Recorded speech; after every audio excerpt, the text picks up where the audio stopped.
Hello everyone, আসসালামু আলাইকুম। সবাই কেমন আছেন? সিলেটি কিচেনে নতুন একটি ভিডিও দেখার জন্য সবাইকে ওয়েলকাম জানাই। তো আশা করি ভিডিওটি ভালো লাগবে, শেষ পর্যন্ত দেখার অনুরোধ রইল। আজকে আপনাদেরকে রান্না করে দেখাবো তেলাপিয়া মাছ ভুনা। তো এখানে আমি একটি বড় সাইজের তেলাপিয়া মাছ নিয়েছি। তো মাছটি প্রায় 1 কেজির মতো হবে। তো দেখুন, এখন মাছগুলোকে মশলা দিয়ে মাখিয়ে নিলাম। এখন তেলে ফ্রাই করে নিচ্ছি। তো এই মাছগুলো কাটা কম থাকায় অনেকেই এই মাছ খেতে পছন্দ করেন। তো দেখুন, মাছগুলোকে আমি একটু লাল লাল করে ভেজে নিলাম। এখন এদিকে পেঁয়াজ ব্রাউন কালার করে ভাজবো মাছ ভুনা করার জন্য। দিয়ে দিলাম পরিমাণ মতো লবণ, পরিমাণ মতো হলুদ, দিয়ে দিলাম মরিচের গুঁড়া। এখন দিয়ে দিব পরিমাণ মতো পানি দিয়ে মশলাটাকে ভালো করে কষাতে হবে।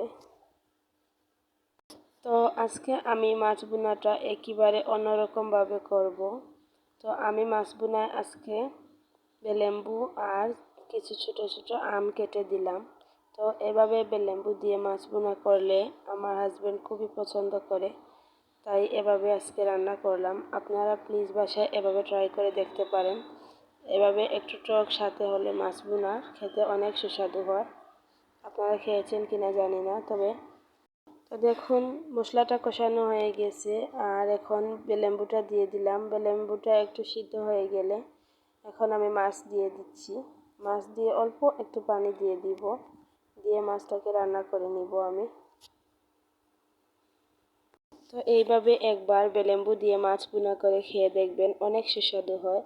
আমি আমার বাসায় প্রায় এইভাবে লেবু থাকলে মাছ ভুনাতে দিয়ে থাকি, তাহলে মাছ ভুনাটা খেতে অনেক টেস্ট লাগে। তো দেখুন, এখন পরিমাণ মতো পানি দিয়ে দিলাম। এখন অপেক্ষা করব ব্লগ আসা পর্যন্ত। তো আজকের ভিডিওটা কেমন হয়েছে সবাই কমেন্টে জানাবেন। ভালো লাগলে একটি লাইক করে দেবেন আর চ্যানেলটি প্লিজ সাবস্ক্রাইব করে রাখবেন। আমি ভিডিও ছাড়ার সাথে সাথে আপনাদের কাছে পৌঁছে যাবে।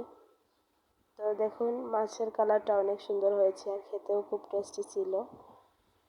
তো আজকের ভিডিওটি এই পর্যন্ত। সবাই ভালো থাকবেন, সুস্থ থাকবেন। দেখা হবে নতুন কোনো ভিডিওতে। আল্লাহ হাফেজ।